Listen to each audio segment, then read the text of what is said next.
Hello everyone, and welcome to the WildWeiler Weekly Wrap. As always, I am WildWeiler. It was the third full week of the year this week, and if you lived in the northern states of the United States, or in Canada, it got cold. Like, really, really, really cold. Where we live, it hit -10. And that's before factoring in wind chill. You factor in wind chill, and I don't know, it easily hit -30. We had all sorts of cold weather advisories.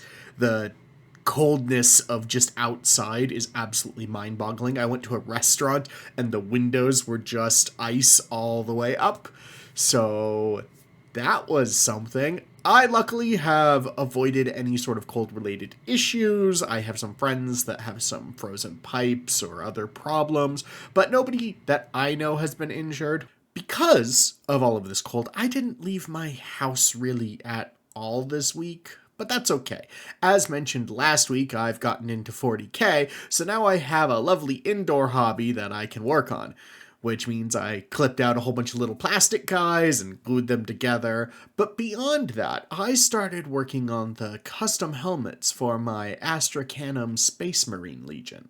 Note: the Astracanum are a legion because the Canis Adeptus don't follow the Codex Astartes, because I imagine from the perspective of Imperium loyalists, I'm, as the Dog Emperor, the Usurper, or something like that. A side over. Anyway, going on the screen right now are a couple of images of various helmets I've been working on so far.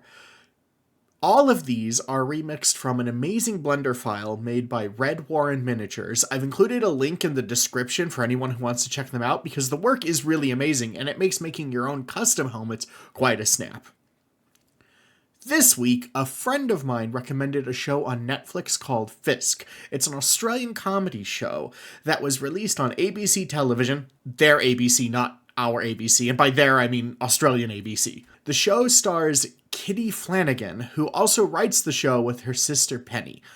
On its face, Fisk is about a slightly odd but extremely grounded wills and estate lawyer named Helen Tudor Fisk, who is looking to reset her life after her divorce. The show takes a funny look at how weird life can get after a loved one dies and how you figure out what to do with all of their stuff and their will and things. Vibes-wise, it is an awkward workplace comedy like The Office or Parks and Recreation or even Brooklyn Nine-Nine, but less loud. Now, if you instantly understood what I meant about that, this show is for you. Fisk is amazing, and it's just as funny as the rest of the workplace comedies out there while being a lot smarter. And I'm not just saying that because the character of Helen Tudor Fisk matches my personality a bit too well for comfort, and I have a need to validate all of her actions because of this. It is a good show. To put it perhaps clearly, I found Fisk to be an intelligent, witty, and relatable comedy that has fun without resorting to cheap gags or just throwing ideas at the wall to see what sticks humor-wise. As a fan of comedy, I really appreciate this. I feel very respected by the show. I watched both seasons Netflix has in a period of 16 hours, and the only break I took was to sleep. So that should tell you something. And then I watched most of it again with Elk after forcing him to stay on the couch with me and watch more of it. I give Fisk a 9 out of 10 because it's absolutely perfect. For me. Finally, it's time for the train game of the week.